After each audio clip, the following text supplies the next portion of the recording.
Masuknya Islam di Brunei Darussalam sekitar abad ke-7. Sekitar abad ke-7, pedagang Arab dan sekaligus para penyebar Islam telah datang ke Brunei. Kedatangan Islam di Brunei melegitimasikan bagi rakyat Brunei untuk menikmati Islam secara adat dan terhindar dari akidah tauhid. Orang Melayu Brunei menerima Islam pada abad ke-14 atau ke-15 setelah pemimpin mereka diangkat menjadi Sultan Johor. Sultan sebagai pemimpin kerajaan dan sekaligus pemimpin agama bertanggung jawab menjunjung tinggi pelaksanaan ajaran agama di wilayah kerajaannya. Dan pada waktu itu kerajaan Brunei dalam konstitusinya secara tegas menyatakan bahwa kerajaan tersebut adalah negara Islam yang beraliran Sunni. Perkembangan Islam di negara Brunei didukung sepenuhnya oleh pihak pemerintah kesultanan yang menerapkan konsep kepemimpinan Sunni yang ideal dan menerapkan prinsip-prinsip ketatanegaraan dan pemerintahan dalam Islam. Sejak akhir abad ke-19 sampai abad ke-20, terlihat perkembangan kehidupan keagamaan pada masyarakat Brunei yang sangat signifikan, baik pada tingkat kelembagaan maupun penerapan ide-ide reformis. Perubahan administrasi ketenaga kerjaan pada abad itu juga besar andilnya terhadap proses spiritualisasi dan reformasi keagamaan, karena sultan atau raja memiliki wewenang penuh dalam bidang agama, sehingga hubungan antara sultan dan agama menjadi sangat kuat. Dengan demikian, perubahan politik dan dinamika agama yang dikedepankan pemerintah juga berimbas pada reformasi kehidupan umat beragama. Dalam abad ini juga status dan institusi-institusi Islam di Brunei tetap mencerminkan tradisi yang umumnya juga menjadi tradisi kesultanan di Semenanjung Melayu. Literatur yang ada dalam kurun abad tersebut tidak menunjukkan ada gerakan atau kejadian penting yang dapat merongrong agama. Brunei benar-benar tidak termasuk kontroversi keagamaan yang kadang-kadang terjadi di negara lain. Ketika Inggris datang pada masa itu, sebagian besar masyarakat Islam Brunei menghormati Inggris sebagai penyelamat mereka. Masuknya Islam di Brunei Darussalam sekitar abad ke-7. Sekitar abad ke-7, pedagang Arab dan sekaligus para penyebar Islam telah datang ke Brunei. Kedatangan Islam di Brunei melegitimasikan bagi rakyat Brunei untuk menikmati Islam secara adat dan terhindar dari akidah tauhid. Orang Melayu Brunei menerima Islam pada abad ke-14 atau ke-15 setelah pemimpin mereka diangkat menjadi Sultan Johor. Sultan sebagai pemimpin kerajaan dan sekaligus pemimpin agama bertanggung jawab menjunjung tinggi pelaksanaan ajaran agama di wilayah kerajaannya. Dan pada waktu itu kerajaan Brunei dalam konstitusinya secara tegas menyatakan bahwa kerajaan tersebut adalah negara Islam yang beraliran Sunni.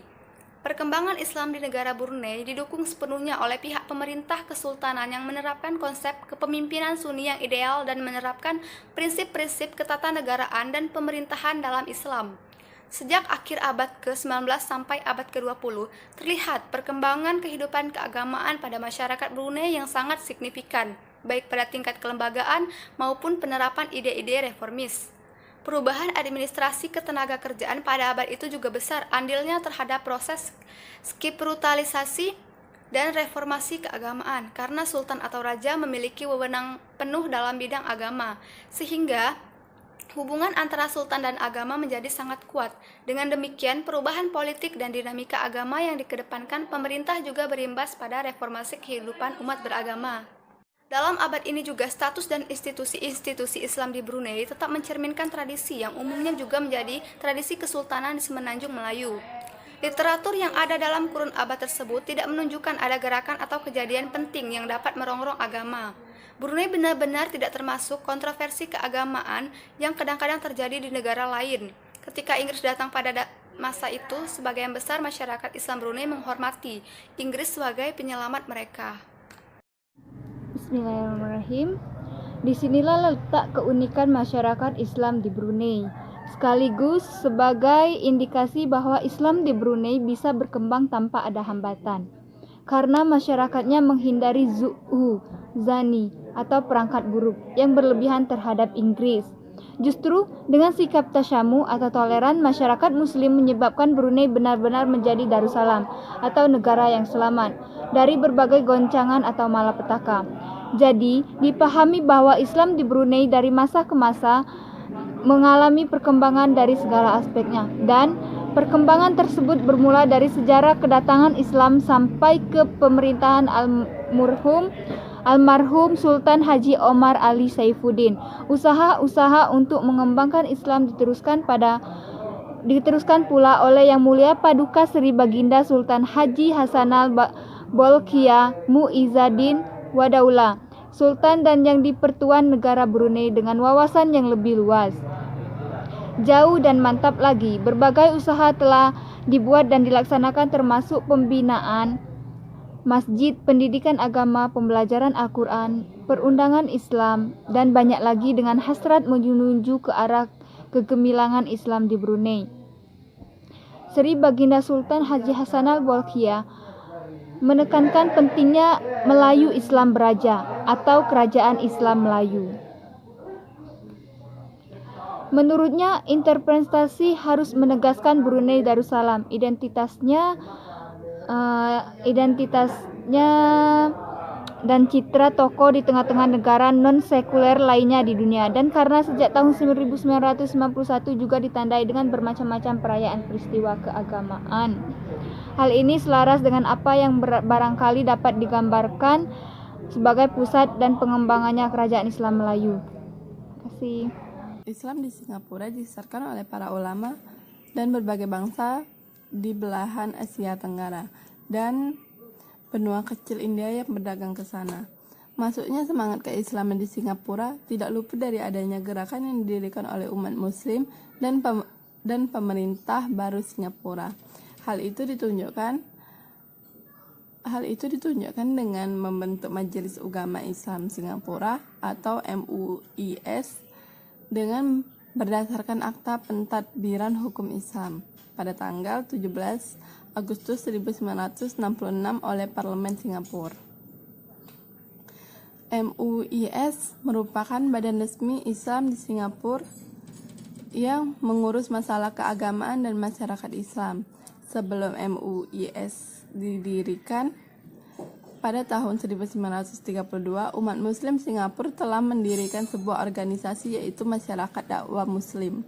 Organisasi ini mendirikan pusat Islam King Faisal Memorial Hall.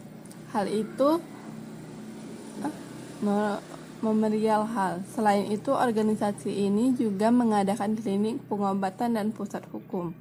Organisasi muslim penting lainnya adalah Masyarakat Muslim Mu'alaf yang merupakan organisasi dakwah utama di Singapura dan mengurus serta membawa Islam dari lebih dari 8.000 orang sejak tahun 1982.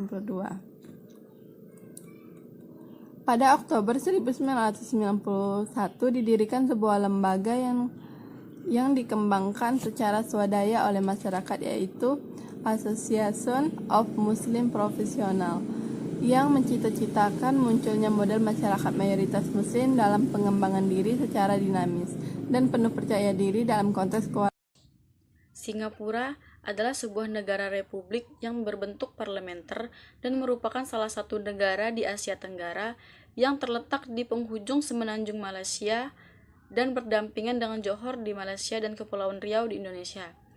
Pada abad 19, Singapura berada di bawah kekuasaan Sultan Johor yang menetap di Kepulauan Riau Lingga, di mana Kesultanan Johor merupakan lanjutan dari Kesultanan Malaka. Kesultanan ini menguasai wilayah Johor Riau, yaitu Kepulauan Riau, Singapura, dan Malaysia. Namun kesultanan ini jatuh karena wafatnya Raja Had dan kemudian wilayah dikuasai oleh Belanda. Dari sejak dahulu, Malaka yang digunakan sebagai pelabuhan dagang dunia inilah yang menjadi banyaknya persinggahan dari kapal-kapal bangsa asing di daerah sekitar Malaka, seperti halnya Singapura. Bangsa-bangsa yang berdatangan antara lain adalah bangsa Arab dan bangsa Gujarat yang berpotensi sebagai pedagang. Karena persinggahannya itulah terjadi asimilasi budaya dan banyak di antara suku Melayu yang mendiami wilayah Singapura menjadi beragama Islam.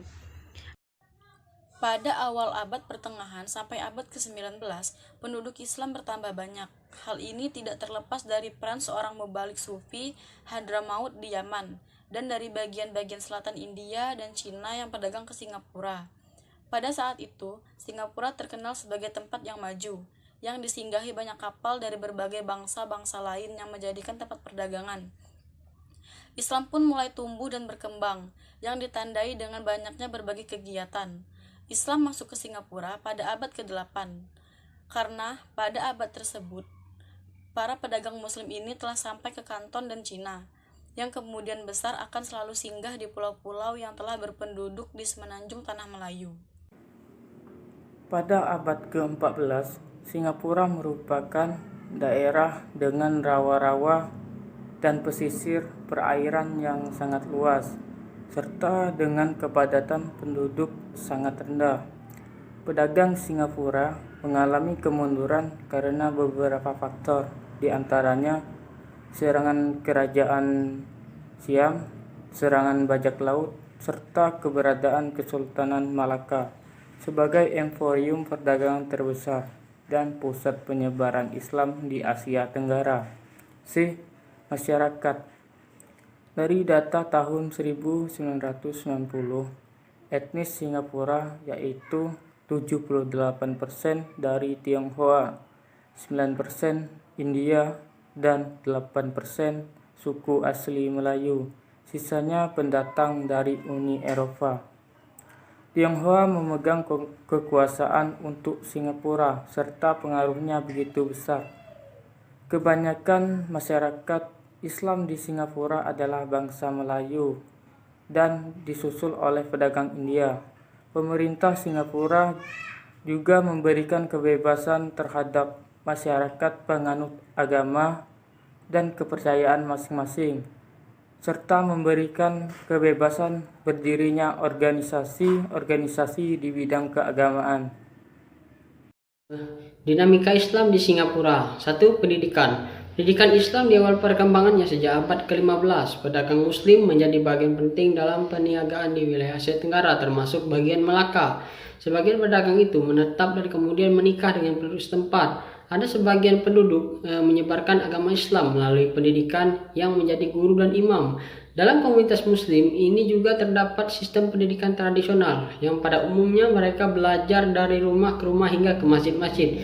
Tahun 1800-an, wilayah Kampung Yam menjadi pusat pendidikan tradisional. Hal ini guru-guru berpengaruh kuat terhadap praktik agama. Sebagian besar masyarakat Singapura saat itu bermazhab Syafi'i, terutama dalam masalah fikih. Sistem pendidikan Islam modern pada abad ke-20 hingga sekarang merujuk pada sistem pendidikan Mesir dan negara Eropa seperti madrasah, sekolah Arab, atau sekolah agama, tetapi mereka tidak mengenal pesantren. Ada 4 sekolah Islam atau madrasah yang terbesar di Singapura, yaitu Madrasah Al-Junaid Al-Islamiyah tahun 1927, Madrasah Al-Ma'arif tahun 1940 yang mayoritasnya gurunya adalah lulusan pendidikan Al-Azhar. 3. Madrasah Wak Tanjung tahun 1955, yang keempat Madrasah Al-Saqaf tahun 1912. Perdagangan. Bukti tertua tentang sejarah Singapura tercatat dalam situs batu yang ditemukan di mulut sungai perbatasan Malaysia Singapura sekitar abad ke-12. Bukti awal perdagangan Singapura ini berasal dari catatan pedagang Cina yang mengunjungi Singapura pada tahun 1330 sehingga menjadi pusat perdagangan ketika para pedagang Cina itu mengunjunginya pada tahun 1440 atau sekitar abad 14. Baiklah, selanjutnya D. Dinamika Islam di Brunei Darussalam. Brunei Darussalam adalah sebuah negara kecil yang makmur di bagian utara Borneo atau Kalimantan dan perbatasan dengan negara Malaysia. Penduduknya juga relatif sedikit dan mayoritas penduduknya Melayu. Sebagian lainnya pendatang seperti Cina. Pemerintah tidak menerbitkan data lengkap tentang penganut agama. Namun satu sumber menyebutkan bahwa 67% penduduk Muslim, 13% Buddha, 10% Kristen, dan 10% lainnya penganut keyakinan agama lainnya. Sekitar 20% penduduk adalah etnis Cina, di mana diperkirakan sebagian di antaranya penganut Kristen atau Anglikan, Katolik, dan Metodis, dan sebagian lainnya penganut agama Buddha. Brunei Darussalam adalah sebuah negara yang kaya yang menumpukan perekonomiannya pada sektor minyak bumi dan gas, menerapkan sistem politik monarki absolut yang dimana keluarga raja bertindak selaku pemenang kepemimpinan kerajaan. Situasi politik ini kelihatan sangat tenang. Hal ini dikarenakan selain ukuran wilayah yang tidak terlalu besar dan jumlah penduduknya yang terbatas, juga disebabkan oleh tidak adanya demokrasi politik. Islam menjadi agama resmi di negara Brunei Darussalam, karena itu mendapatkan perlindungan dari negara. Pemerintah juga sangat mendukung perkembangan dan kemajuan Islam, di mana Sultan Brunei Darussalam menjadi kepala agama di tingkat negara. Pemberlakuan kebijakan di bidang agama lain-lain sangat dimungkinkan karena sistem politik yang tradisional yang ditetapkan Brunei sangat tidak adanya demokrasi politik. Brunei juga terkenal sangat selektif dan berhati-hati terhadap pengaruh dari luar, sehingga mendukung dan menjaga kemampuan tradisi masyarakat feodal yang diterapkan. Sebagian muslim di negara ini adalah Sunni yang menganut mazhab Imam Syafi'i. Islam di Singapura disasarkan oleh para ulama dan berbagai bangsa di belahan Asia Tenggara dan benua kecil India yang berdagang ke sana. Masuknya semangat keislaman di Singapura tidak luput dari adanya gerakan yang didirikan oleh umat muslim dan pemerintah baru Singapura. Hal itu ditunjukkan dengan membentuk Majelis Ugama Islam Singapura atau MUIS dengan berdasarkan Akta Pentadbiran Hukum Islam pada tanggal 17 Agustus 1966 oleh Parlemen Singapura. MUIS merupakan badan resmi Islam di Singapura yang mengurus masalah keagamaan dan masyarakat Islam. Sebelum MUIS didirikan pada tahun 1932, umat muslim Singapura telah mendirikan sebuah organisasi, yaitu Masyarakat Dakwah Muslim. Organisasi ini mendirikan pusat Islam King Faisal Memorial Hall.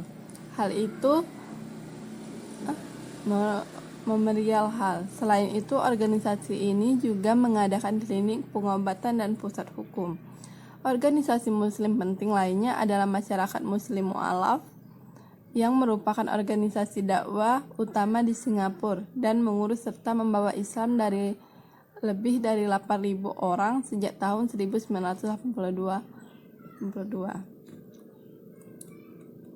Pada Oktober 1991 didirikan sebuah lembaga yang dikembangkan secara swadaya oleh masyarakat, yaitu Association of Muslim Professional, yang mencita-citakan munculnya model masyarakat mayoritas muslim dalam pengembangan diri secara dinamis dan penuh percaya diri dalam konteks kewarganegaraan.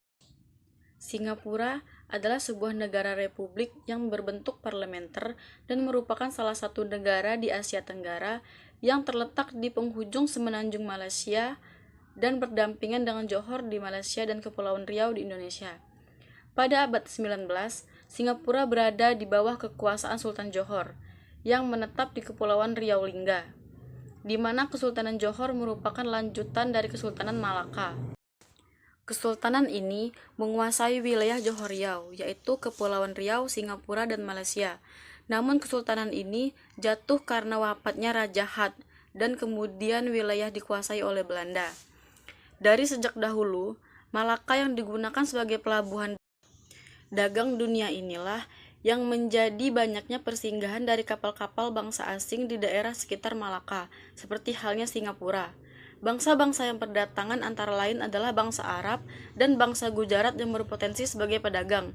Karena persinggahannya itulah terjadi asimilasi budaya dan banyak di antara suku Melayu yang mendiami wilayah Singapura menjadi beragama Islam. Pada awal abad pertengahan sampai abad ke-19, penduduk Islam bertambah banyak. Hal ini tidak terlepas dari peran seorang mubalik sufi Hadramaut di Yaman, dan dari bagian-bagian selatan India dan Cina yang berdagang ke Singapura. Pada saat itu, Singapura terkenal sebagai tempat yang maju, yang disinggahi banyak kapal dari berbagai bangsa-bangsa lain yang menjadikan tempat perdagangan. Islam pun mulai tumbuh dan berkembang, yang ditandai dengan banyaknya berbagai kegiatan. Islam masuk ke Singapura pada abad ke-8, karena pada abad tersebut, para pedagang muslim ini telah sampai ke Kanton dan Cina. yang kemudian besar akan selalu singgah di pulau-pulau yang telah berpenduduk di semenanjung Tanah Melayu. Dinamika Islam di Singapura. 1. Pendidikan. Pendidikan Islam di awal perkembangannya sejak abad ke-15. Pedagang Muslim menjadi bagian penting dalam perniagaan di wilayah Asia Tenggara termasuk bagian Melaka. Sebagian pedagang itu menetap dan kemudian menikah dengan penduduk setempat. Ada sebagian penduduk menyebarkan agama Islam melalui pendidikan yang menjadi guru dan imam. Dalam komunitas Muslim ini juga terdapat sistem pendidikan tradisional yang pada umumnya mereka belajar dari rumah ke rumah hingga ke masjid-masjid. Tahun 1800-an, wilayah Kampung Yam menjadi pusat pendidikan tradisional. Hal ini guru-guru berpengaruh kuat terhadap praktik agama. Sebagian besar masyarakat Singapura saat itu bermazhab Syafi'i, terutama dalam masalah fikih. Sistem pendidikan Islam modern pada abad ke-20 hingga sekarang merujuk pada sistem pendidikan Mesir dan negara Eropa seperti madrasah, sekolah Arab, atau sekolah agama, tetapi mereka tidak mengenal pesantren.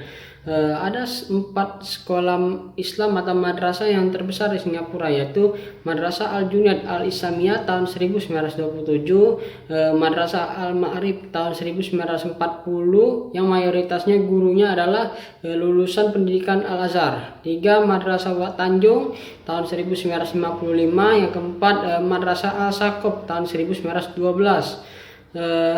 Perdagangan. Bukti tertua tentang sejarah Singapura tercatat dalam situs batu yang ditemukan di mulut sungai perbatasan Malaysia Singapura sekitar abad ke-12. Bukti awal perdagangan Singapura ini berasal dari catatan pedagang Cina yang mengunjungi Singapura pada tahun 1330 sehingga menjadi pusat perdagangan ketika para pedagang Cina itu mengunjunginya pada tahun 1440 atau sekitar abad 14. Pada abad ke-14, Singapura merupakan daerah dengan rawa-rawa dan pesisir perairan yang sangat luas, serta dengan kepadatan penduduk sangat rendah. Pedagang Singapura mengalami kemunduran karena beberapa faktor, di antaranya serangan kerajaan Siam, serangan bajak laut, serta keberadaan Kesultanan Malaka sebagai emporium perdagangan terbesar dan pusat penyebaran Islam di Asia Tenggara. C. Masyarakat. Dari data tahun 1990, etnis Singapura yaitu 78% dari Tionghoa, 9% India, dan 8% suku asli Melayu. Sisanya pendatang dari Uni Eropa. Tionghoa memegang kekuasaan untuk Singapura serta pengaruhnya begitu besar. Kebanyakan masyarakat Islam di Singapura adalah bangsa Melayu dan disusul oleh pedagang India. Pemerintah Singapura juga memberikan kebebasan terhadap masyarakat penganut agama dan kepercayaan masing-masing, serta memberikan kebebasan berdirinya organisasi-organisasi di bidang keagamaan. Baiklah, selanjutnya D. Dinamika Islam di Brunei Darussalam. Brunei Darussalam adalah sebuah negara kecil yang makmur di bagian utara Borneo atau Kalimantan dan perbatasan dengan negara Malaysia. Penduduknya juga relatif sedikit dan mayoritas penduduknya Melayu. Sebagian lainnya pendatang seperti Cina. Pemerintah tidak menerbitkan data lengkap tentang penganut agama. Namun satu sumber menyebutkan bahwa 67% penduduk Muslim, 13% Buddha, 10% Kristen, dan 10% lainnya penganut keyakinan agama lainnya. Sekitar 20% penduduk adalah etnis Cina, di mana diperkirakan sebagian di antaranya penganut Kristen atau Anglikan, Katolik, dan Metodis, dan sebagian lainnya penganut agama Buddha. Di negara Brunei Darussalam ini sama seperti negara-negara di Asia Tenggara lainnya, yaitu menganut paham Sunni, yaitu berasaskan Ahlus Sunnah wal Jamaah, yaitu mazhab Imam Syafi'i. Sama seperti di Indonesia, mayoritasnya itu umat Islam menganut mazhab Imam Syafi'i. Di Malaysia, Thailand, Singapura juga seperti itu. karena memang penyebaran dari ajaran Nabi Muhammad yang bermazhab Imam Syafi'i ini terletak di daerah Asia Tenggara. Nah, Islam ini adalah agama yang sangat didukung di negara Brunei Darussalam, yang mana pemimpin Islam di sana yaitu Sultan. Agama Islam adalah menjadi agama yang resmi di negara Brunei Darussalam. Oleh karena itu, agama Islam ini mendapat perlindungan dari pemerintah. Brunei Darussalam ini adalah negara yang kaya akan gas dan minyak bumi. Brunei Darussalam ini adalah negara yang kaya akan gas minyaknya. Negara yang didukung oleh